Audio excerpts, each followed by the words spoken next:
So apologies for not having been at Grand Rounds too much recently. Those of you who don't know, I've actually started working 2 days a week for the Commission for Safety and Quality in Healthcare in Sydney, and so I've often not been here, but I sort of thought I'd come in to give my slot today to talk about something that's not anything to do with either my Queensland Health work or my Commission work, but in my voluminous amounts of spare time, I do some work with a non-government called FutureWise. And we've been particularly involved over the last couple of years talking about technology, health and education, but particularly how all these areas intersect, and I guess trying to address some of the complexities that the technological changes that we're using in healthcare have, not only on how we deliver healthcare, but also on other aspects of people's lives. And so that's what I'm going to talk a little bit about today. So I'm going to talk briefly, although it might not seem very relevant, about the federal government's data retention laws and some of the problems with it, and how that can affect patient privacy from the point of view of healthcare. And then I'm going to use that to sort of lead into talking about big data and how data linkage, particularly, is really very commonly discussed now as sort of the future of public health, and it's going to revolutionise what we do. But look not necessarily at the benefits of big data, but potentially some of the downsides. So, for those of you who haven't heard about the government's data retention laws, they have had a sort of a long and tortured beginning. The government, well, the ASIO and the federal police have been talking about it for years, and it really reflects the fact that the previous telecommunications interception laws were based on people putting alligator clips on copper wires on landline phones, and that really in the modern world that's not at all how we communicate. And so law enforcement agencies found that they weren't able to do the sort of policing that they need, because almost all of our communication is digital now. We do most things over the internet rather than actually calling people on the phone. And really there was a need to update the laws to reflect what happens with modern policing. Now, one of the tricky things about data retention is that it's very difficult to define, and the legislation is quite poorly written. But if you have heard our Attorney General give an interview on this, you can see just how difficult he had describing the concept of data retention and what exactly was retained. But the analogy that's been used is that they don't look at the content of the letter that you send, but what they do is they look at what's on the envelope, so who you've sent it to, where it's come from, times that you've sent, and that sort of stuff. But the content of the communication is not included. So what they do actually collect is all sorts of stuff about your internet account, so your name and your address, your credit card number, all that sort of stuff. The source and destination, so the IP address of your computer, the phone number that you've sent that text message for, what sort of communication it is. Challengingly, also potentially the location from where you start and end the call, so which cell tower your mobile's connected to. And with modern 4G telephony, if you've got a phone with the GPS turned on, it actually includes your GPS data when it pings the telephone tower. So potentially you've got actually very fine grain, essentially continuous motion tracking of where you are while you're using your mobile phone.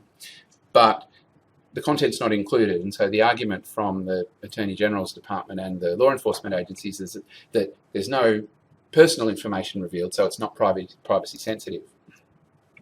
So this is an example of why what's colloquially known as metadata, although I don't like that term, is important. So you can see a couple of examples there that the content's not collected, so they don't know what you spoke to the phone sex line about for 20 minutes at 2 o'clock in the morning. They have no idea why you called a suicide prevention line standing on top of a tall bridge, and they have no idea why you called someone who does HIV testing and your doctor and your insurance company, because there's no content included. So really, when someone says to you, it's not privacy intrusive, you don't need to worry about it, you just need to think about this sort of stuff. This is an example of the sort of information that you can get from it. So these are the people that I've emailed over the 15 years that I've been using my current email account. Unsurprisingly, this big blue dot is my wife, some of my wife's family, infectious diseases physicians in Brisbane, infectious diseases physicians in Cairns, public health people, some guys that I used to play computer games with online, one of whom is also one of the people who's in FutureWise with me. And so you can see just from this snapshot of who I've emailed and how often I've emailed them, you can actually get quite a detailed look at my somewhat sad and boring life. Similarly, this is my Google Maps data from a weekend in May 2015 when we went to Carnival at Port Douglas. So public health unit, hospital, our house in Smithfield, drove up to Kuranda, went to Palm Cove to get an ice cream, and drove along the beach road to Port Douglas. And a month before that, we'd been on holidays to Auckland, where our conference was that year, and you can see the route that we took driving through New Zealand. Now, if you have an Android phone and you haven't turned your location settings off, you can probably see all that information for yourself in your Google timeline. And that's the same sort of information that is collected by data retention. And as I said, because that's not personal information, that's all available without a warrant, unless you happen to be a journalist.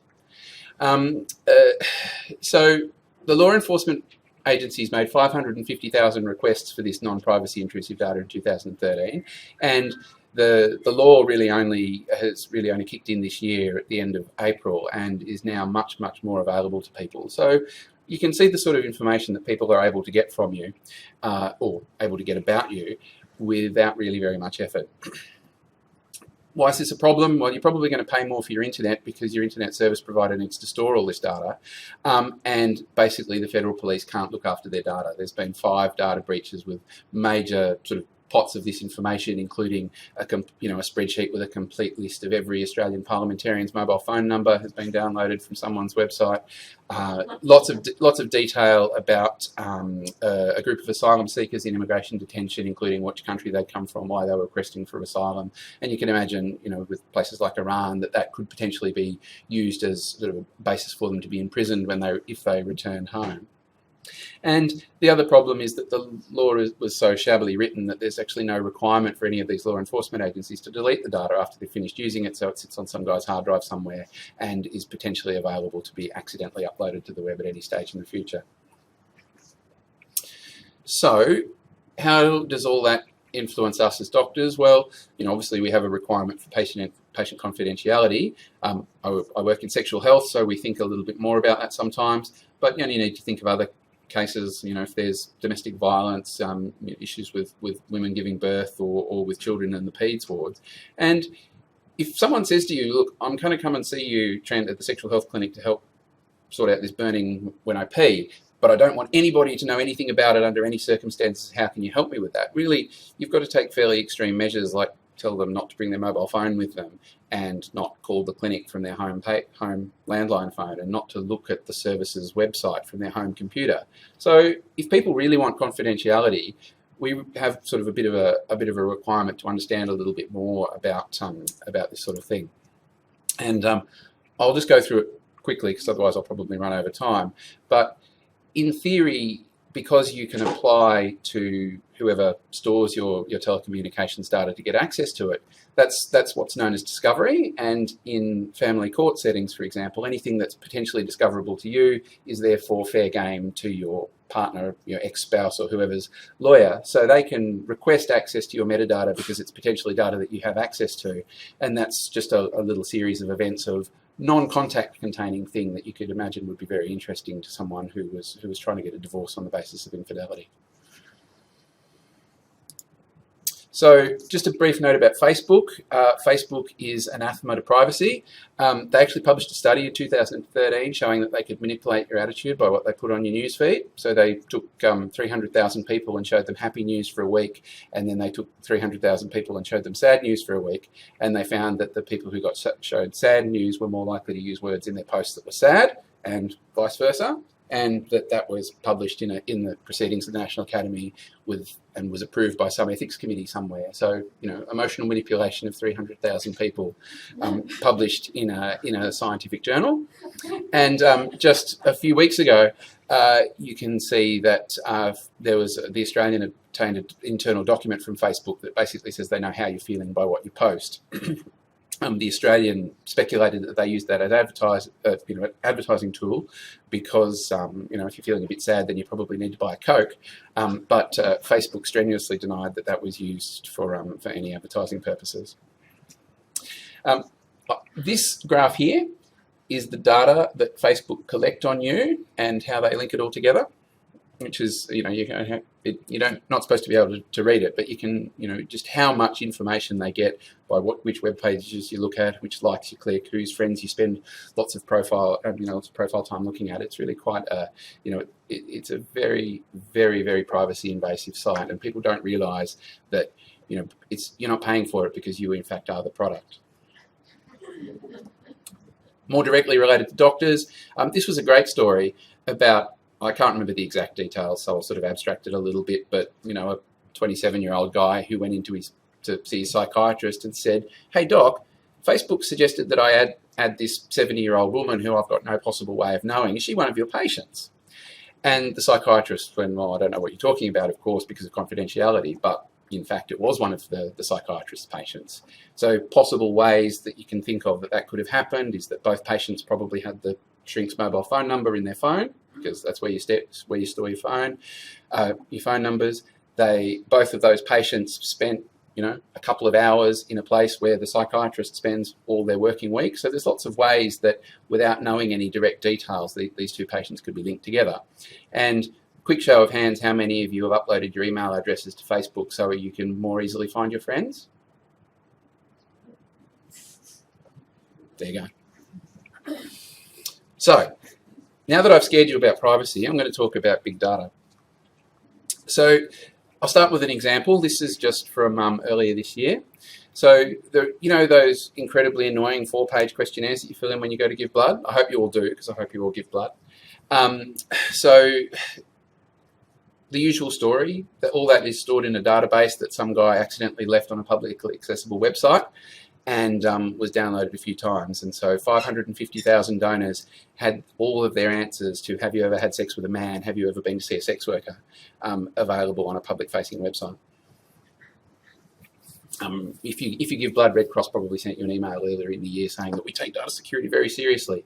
But the really important thing about this is that you can't unleak data. Once that stuff's out in the public domain, you don't know how many people have downloaded it, and you can't get your privacy back once it's been taken from you. So you'll probably hear lots of people, and particularly lots of public health people, talking about open data and big data. I won't talk too much about open data just in the interest of time, but essentially the open data movement is making data sets more freely available, not behind paywalls. And part of this is about open science. So, you do a study, you put your raw data up on the website, you upload it to somewhere like Figshare, and then other people can download your data and reanalyze it and use it to do their own meta-analysis and that sort of stuff to increase the accessibility of science.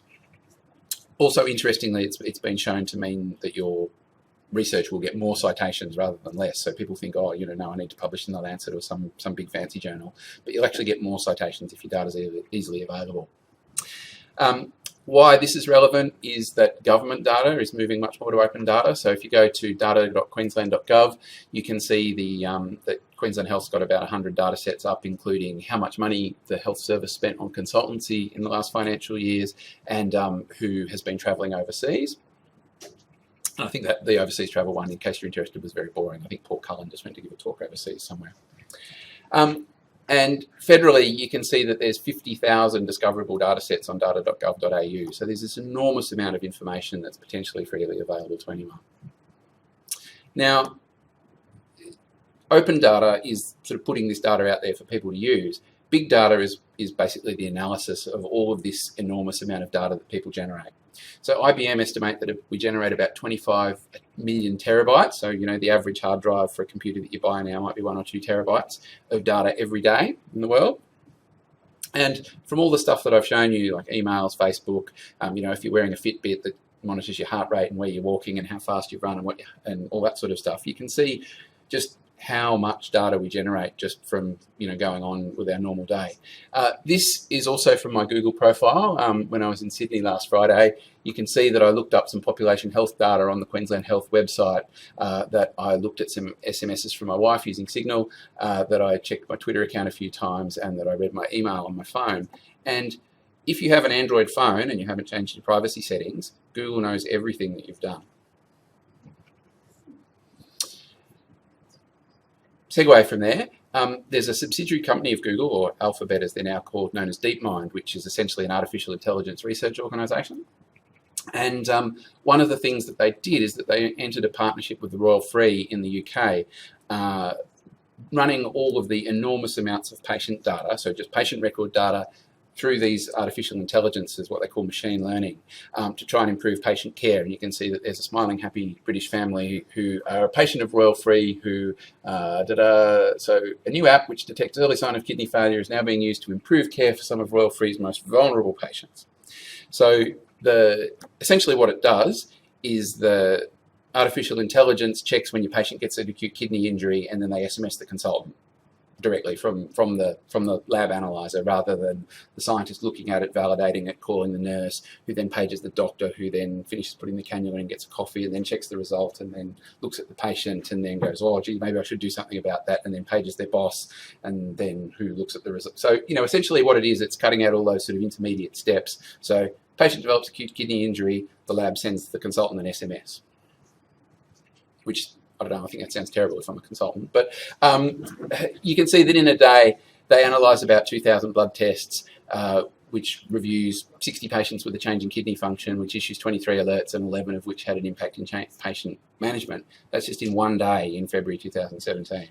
So you can see there are definitely health benefits to this sort of big data analysis. But Google do it because they want your data, because they want to be able to advertise to you better. And although the contract for this data sharing arrangement was actually really badly written, and essentially Google got access to everything in every patient record, and they said, we promise that we won't do anything naughty with it. But so this was in April 2016, when some journalists from New Scientists realised just how much data Google were running through their machine learning algorithms, and then it's been going on for about a year, and it's subsequently been found to be illegal. And you can see that Google received 1.6 million personally identifiable medical records from the Royal Free in the UK. So a little bit specifically about data linkage now.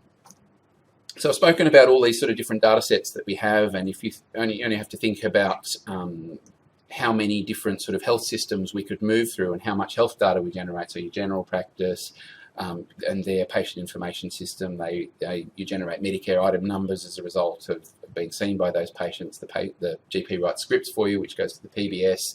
Then you get admitted to hospital, and there's the hospital data. So there's all this sort of stuff that happens in all these separate silos that really isn't very well tied together.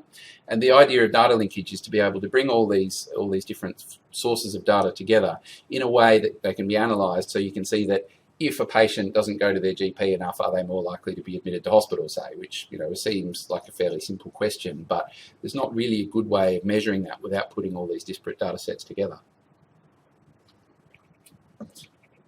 But anytime anyone who works in any public health area says to you that data linkage is completely safe from a privacy point of view, they either are lying or they don't know what they're talking about. So this is an example. So you can see here that there's two different databases. One said that Jane Smith had measles, another one said that Jane Smith had a baby. So it goes off to some mystery black box anonymizing service where each of those records is given a unique identifier, and then the unique identifier is used to link these two records together. And so then when some random public health registrar comes along down the track, they can say, I'd like to do an analysis on all this linked data.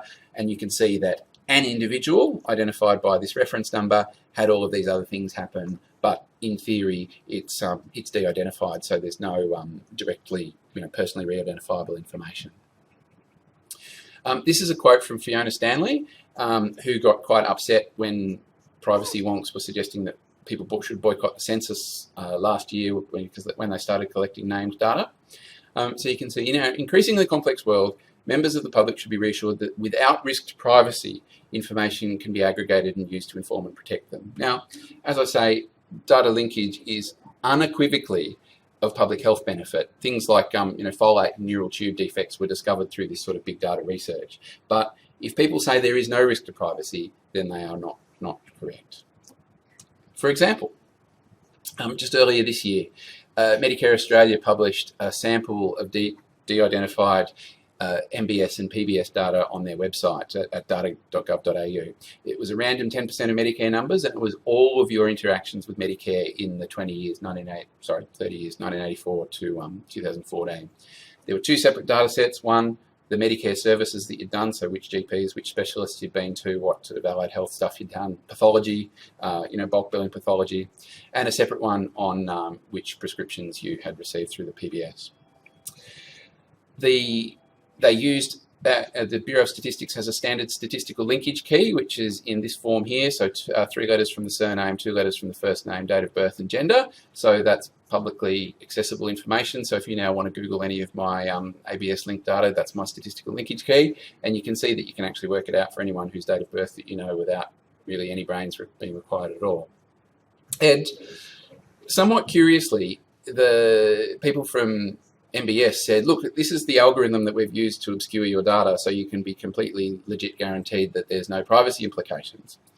And what a group from the University of Melbourne did is, using only the data on the website and stuff that they got from ABS's website about statistical linkage keys, they actually managed to reverse engineer. They didn't focus on the patient names, but what they did is they went through the Medicare benefits thing and de-identified the provider numbers.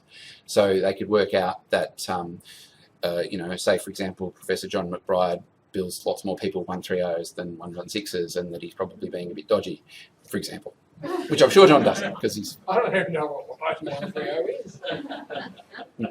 But you can imagine that there's ways of linking this together. So, for example, a particular GP sees a lot of patients and writes lots of scripts for endo, say. That's all, because it's linked to prescriber and provider number, both of which can be eventually found out through other ways. So I think the University of Melbourne research group were very clever because they focused on the doctors rather than the patients. But the very, very strong implication was that they probably could have reverse engineered the patient Medicare numbers as well if they'd wanted to.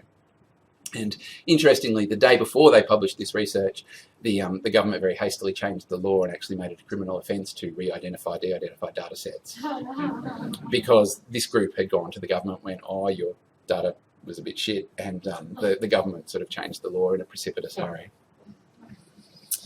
So just last Friday, while I was putting the finishing touches on this talk during Greg Hunt's keynote at the AMA conference, which I was listening to because he announced $7 million extra funding into antimicrobial research, said that it was talking about how My Health Record is now going to be opt-out for all Australians, and that we will have the capacity for some of the best data analytics in the world, and that we'll be able to do national preventive health on a national basis in an utterly informed way. So, that says pretty clearly to me that they're planning on using My Health Record to do data linkage. And that we'll all, unless you opt out, you will be opted in. And there was just a thing in the IT press yesterday that's saying if you have a My Health Record and you then decide to opt out, they don't in fact delete your data, they just make it inaccessible. So all that data will still be there and still be able to be data linked. And remember, this is also the same government that published all the re-identifiable data on the web and that leaked politicians' phone numbers on the web, and so I personally have very serious concerns about the data privacy of data linkage. And where we sort of think we fit in with FutureWise is, as I said before, the sort of the intersection of these issues, because generally, although we all have this very rarefied view that we're all very good at keeping patients' secrets even after they have died, we're actually pretty shit at it. You pull the curtain around the end of the bed, and then you say, "So tell us about that rash." And of course, all the other people in the 4-bed bay can hear it. Medical models of privacy are still very much lodged in paper charts, which get put away in locked cupboards and therefore can't be seen. And at the end of the day, healthcare workers aren't IT geeks, and we're actually pretty bad at computers. You think of the library runs remedial courses on how to use Microsoft Word. So how does your average healthcare worker who has lots of clinical data that they need to sort of carry around in their brain pay attention to all these very complex issues of data security? And even separate to that, even people who aren't healthcare workers and don't have brains full of medical data are actually pretty bad at healthcare security as well. Same passwords for different sites and all these other sort of issues. And I guess finally, the other thing is that although there's all these restrictions in place to prevent improper access, really they all occur after the fact. And I guess the most obvious example that jumps out is whenever anyone famous gets admitted to hospital, everyone goes, "Oh, I'll just see what's going on in the medical record." For example, that I can't remember the exact details, but there was that teenager who had a psychotic episode and murdered his dad. There was quite a number of South Australian healthcare workers who were sanctioned for inappropriately having a snoop through that patient's medical records, which is fine, and it acts as a deterrent, but it doesn't give that patient his privacy back because everybody's already gone and had a snoop. As I said, Geeks don't know what we need as healthcare workers, and that's why we end up with abominations like our electronic medical record. And healthcare workers don't have time to spend time working with the geeks to make the electronic medical records better because we're too busy saving lives. You know, this, I won't name names, but you know, when we were talking about how terrible and slow the IMR was, they just said, a specialist in this hospital just said, oh, we just need a fatter pipe, which of course doesn't begin to solve the problems. And the sort of the flip side of this is, you probably heard in the news a couple of weeks ago that the NHS basically got paralysed by some ransomware, and the almost universal response from IT geeks everywhere as well, that serves you right for running Windows XP on your computers. You know, why didn't you run a proper operating system? Not taking into the account the fact that if all the computers in our hospitals were set up just to install patches whenever they were released, everything would break all the time. You know, I have a computer at home that I play games on, and my keyboard stops working every time Windows installs an update, so I have to manually fix it. So if you think about the sort of important technical stuff we do on our computers, why just having automatic patches isn't a valid solution, and why people saying, oh, well, it's your fault for not installing your updates is really not a really valid solution to the problem. And I've actually written a blog post on our FutureWise blog if you want to read a bit more about that. So what can you do? Well, remember that everything that you do, because of the area that we work in, potentially breaches patients' privacy. And the ultimate sort of solution to this is the data that you don't collect is data that can't have its privacy breached. And it's, you know, as I've said a few times, you can't go back from having your privacy broken. Once it's gone, it's gone. And we need to balance our competing needs of a medical record that contains useful, thorough, up-to-date, timely information that we can access, with essentially creating something that could potentially destroy someone's life if people have access to it. Please do turn up the updates on your computer and your phone. But I guess really we need to be aware of these issues, and potentially we do need to try and make a bit more of an effort to have some engagement in e-health. Is Luke here? No? That's all right. Luke has gone above and beyond the call of duty in his engagement with the electronic medical record in this hospital, but you know, we really need to be involved, otherwise people who don't understand healthcare will impose systems for us. And you can check out our website if you're interested in reading some more about this sort of stuff.